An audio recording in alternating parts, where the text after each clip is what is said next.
ஓம் நமச்சிவாய். திருமுருக கிருபானந்த வாரியாரின் வாழ்க்கை குறிப்புகள் அவர் வாயிலாகவே நாம் பார்ப்போம். அவருடைய பிறப்பு மற்றும் இளமை பருவத்தை பற்றி நாம் இந்த பதிவில் பார்ப்போம். என் பிறப்பு. பராபவ ஆண்டு ஆவணி திங்கள் 9ஆம் நாள் 1906 சஷ்டி திதி சுவாதி நட்சத்திரத்தில் நான் பிறந்தேன். நாம நட்சத்திர எழுத்து ரு. அதனால் என் தந்தையார் எனக்கு நாம நட்சத்திர பேராக கிருபானந்த வாரி என்று தொட்டிலிட்டு பேர் சூட்டினார். ஜனன காலத்தில் ராகு திசை இருப்பு வருஷாதி 12/2/1263. இளமை பருவம். எனக்கு 3 வயது முடிகின்ற போதே என்னுடைய தந்தையார் எழுத்து அறிவித்தார். 5 வயது நிரம்பிய போதே நூல்களை எடுத்து நானே படிக்கத் தொடங்கினேன். என் பிதா என்னை பள்ளிக்கு அனுப்பினால் குணநலன்கள் அமையா என்று கருதி வீட்டில் வைத்தே இன்ன பாடங்களை இன்ன நேரத்தில் படிக்க வேண்டும் என்று வரையறை செய்து எனக்கு பாடம் சொல்லுவார். அதிகாலையில் அவர் எழுந்து பிடில் வாசிக்கத் தொடங்குவார். அந்த ஒலியை கேட்டு நானும் என் தமையனாரும் எழுந்து கை கால்களை அலம்பிக்கொண்டு அவருக்கு முன்னே உட்கார்ந்து கொள்வோம். 1 மணி நேரம் இசை பயிற்சி தருவார். காலை 7 மணிக்கு மேல் நன்னூல் முதலிய இலக்கணங்களை கற்பிப்பார். நண்பகலில் உணவுக்கு பின் தேவாரம், திருப்புகழ், சரித்திர கீர்த்தனைகள் முதலியவற்றை அவர் கையால் எழுதி கொடுத்து மனப்பாடம் செய்து ஒப்புவிக்க வேண்டும் என்று கட்டளையிடுவார். இரவு நேரத்தில் சரித்திர பாடங்களை சொல்லிக் கொடுப்பார். இவ்வாறு இளமையில் துள்ளித் துடித்து விளையாடுகின்ற காலத்தில் பள்ளிக்கு அனுப்பாமலும் விளையாட விடாமலும் ஒரு கண நேரமும் வீணடிக்காமலும் கலை பயிற்சியிலேயே எங்களை வளர்த்தார். எனக்கு 10 அல்லது 12 வயது நிரம்பிய போதே 10,000 பாடல்கள் மனப்பாடமாகிவிட்டது. அதுதான் என் வாழ்நாளில் அமைந்த பெருஞ்செல்வம். தந்தையார் கல்வி கற்பித்ததோடு நில்லாமல் ஒழுக்க நெறியை அதிகமாக உணர்த்தினார்.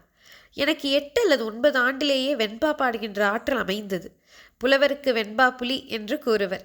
கடினமான வெண்பா பாடுகின்ற ஆற்றல் அமைந்ததனால் விருத்த முதலான பாடல்கள் சரளமாக இயற்றத் தொடங்கினேன். இளமை துடிப்பினால் அஷ்டநாக பந்தம், மயில் பந்தம், வேல் பந்தம், சிவலிங்க பந்தம் முதலிய சித்திர கவிகளையும் பாடி மகிழ்வேன். என்னிடத்தில் எவ்வித தீய பழக்கங்களும் அணுகவிடாமல் தந்தையார் எச்சரிக்கையாக பாதுகாத்து வந்தார். எங்களுக்கு பாடம் சொல்லுவதிலேயே அவருடைய நேரத்தை அதிகம் செலவழித்தார். பொன் வேலை செய்யும் ஆசாரி பொன்னை தட்டி ராவி இழுத்து அணிகலமாக செய்வது போல் தந்தையார் எங்களை தண்டித்தும் கண்டித்தும் கலைநலத்தை அளித்து வந்தார். இளமையிலேயே சிறிய கூட்டங்களில் என்னை விரிவுரை செய்யுமாறு செய்தனர். குலவித்தை கல்லாமல் பாகம் படும் என்பது போல் தந்தையார் செய்யும் விரிவுரைகளை கேட்டு கேட்டே எனக்கு பாதி வித்தை படிக்காமலேயே எய்தியது. பிரசங்கம் செய்வது கடினமான தொழில் என்று கருதி என் தந்தையார் ஒரு முறை நவராத்திரி விழாவில் என்னை மைசூருக்கு அழைத்து கொண்டு சென்று வீணை சேஷண்ணாவிடம் 30 ரூபாய் விலையில் ஒரு வீணை வாங்கி கொடுத்தார். பின்னர் சென்னையில் நாட்டுப்பிள்ளையார் கோயில் தெருவில் வசிக்கும் ஒரு ஆசிரியரிடம் சில மாதங்கள் வீணை கற்றுக்கொள்ள ஏற்பாடு செய்தார். என் தந்தையார் தாம் விரிவுரைக்கு செல்லும் ஊர்களுக்கு என்னையும் அழைத்து கொண்டு போய் தாம் செய்யும் விரிவுரைகளை என்னை கவனமாக கேட்குமாறு செய்தார். சிறிது காலத்திற்கு பின் அவருக்கு நான் பின்பாட்டு பாடி கொண்டிருந்தேன். அவர் புராண பிரசனங்கம் செய்யும் பொழுது கையேடு வாசிப்பேன். தீட்சை. எனக்கு 5 வயதிலேயே எங்கள் வீரசைவ குலநெறிப்படி திருவண்ணாமலை பாண்டியபத்திர தேவர் மடத்தில் சிவலிங்காதாரம் செய்விக்கப்பட்டது. அதன் பிறகு தந்தையார் சடக்கர மந்திரம் உபதேசித்தார். பின்னர் மதுரை திருப்புகழ் சுவாமிகள் காங்கேயநல்லூருக்கு எழுந்தருளியிருந்த பொழுது அன்று அருணகிரிநாதருடைய ஆராதனை விழா. முருகன் ஆலயத்தில் வைத்து சூக்கும சடக்கர மந்திரத்தை உபதேசித்து அருளினார். நீண்ட நாளைக்கு பிறகு திருஞான சம்பந்தர் இறையுடன் கலந்த பெருமநல்லூர் என்னும் ஆற்றாள்புரத்திலே மகா சிவராத்திரி அன்று பழனி சைவ சித்தாந்த சரபம் சிவத்திரு ஈசான சிவாச்சாரியார் சுவாமிகள் குண்டமண்டலங்கள் இட்டு சிவாகம விதிப்படி எனக்கு நிர்வாண தீட்சை செய்தருளினார். அப்பொழுது எனக்கு வாமதேவ சிவம் என்ற தீட்சா நாமம் கொடுக்கப்பட்டது. பழனி ஈசான சிவாச்சாரிய சுவாமிகள் சிவாகமங்களில் வல்லுனர். சைவ சித்தாந்த நூல்களின் கரை கண்டவர். சீலமும் சைவ கோலமும் உடையவர். அடியேனிடத்தில் அன்பு கொண்டிருந்தார். திருமணம். எனக்கு 19 வயது நிரம்பிய பொழுது என்னுடைய தாய் மாமார் திரு வே சிவகுரு முதலியாருடைய புதல்வி அமிர்தலட்சுமியை வாழ்க்கை துணைவியாக திருமணம் செய்விக்கப்பட்டது. நான் 19 வயதிலிருந்தே சென்னையில் வீணை கற்றுக்கொண்டிருந்த பொழுது அப்பாவிற்கு தெரியாமல் பிரசங்கம் செய்ய தொடங்கினேன். என் தந்தையார் காங்கேயநல்லூரில் ராஜகோபுரம் கட்டியதில் 5,000 ரூபாய் கடன்பட்டிருந்தார். சென்னையில் தாய்மாமா வீட்டில் நான் தங்கியிருந்த பொழுது விரிவுரை மூலம் வரும் பணத்தை கொண்டு தந்தையார் பட்டிருந்த கடனை அடைத்தேன்.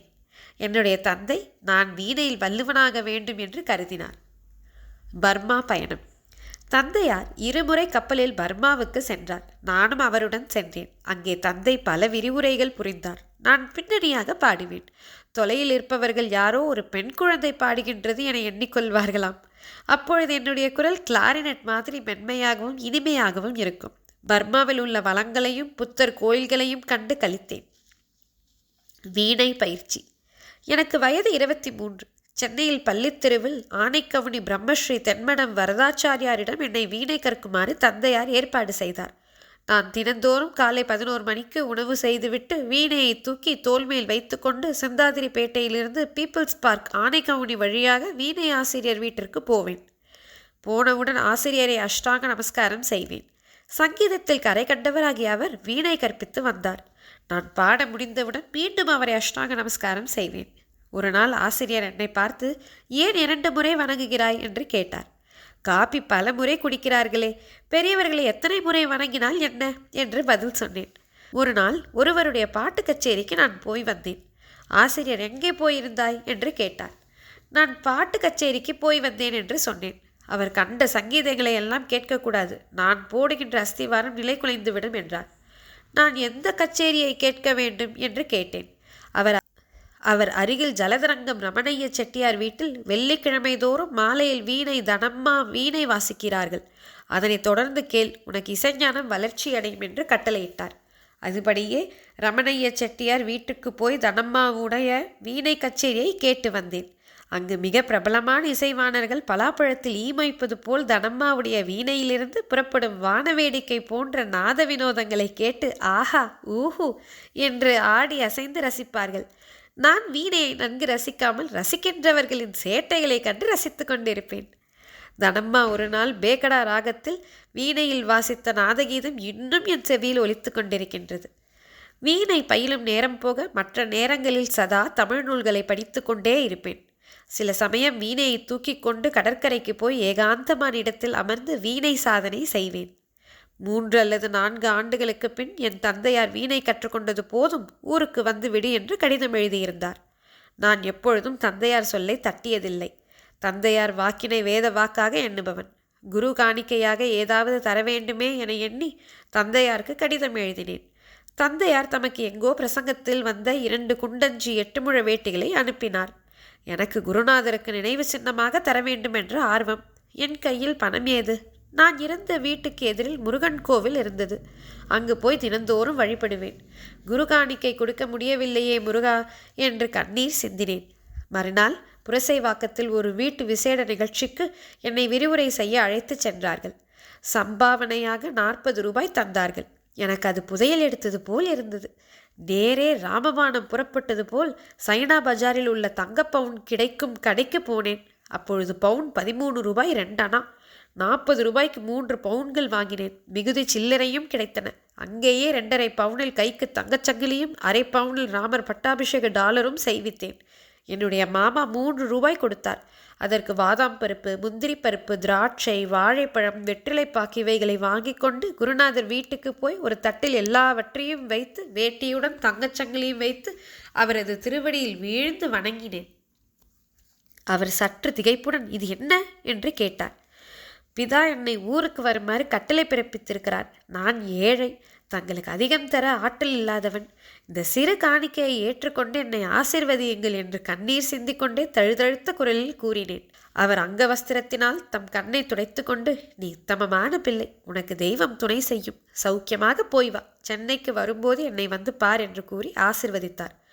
சுவாமி, நான் நன்றாக சம்பாதிக்கின்ற பொழுது தங்களுக்கு நிறைய தருவேன் என்று கூறினேன். ஆனால் நான் சம்பாதிக்கின்ற பொழுது அவர் மறைந்து விட்டார். அவருடைய மறைவு இசை உலகிற்கு பேரிழப்பாகும். நன்றி. நமச்சிவாயம்.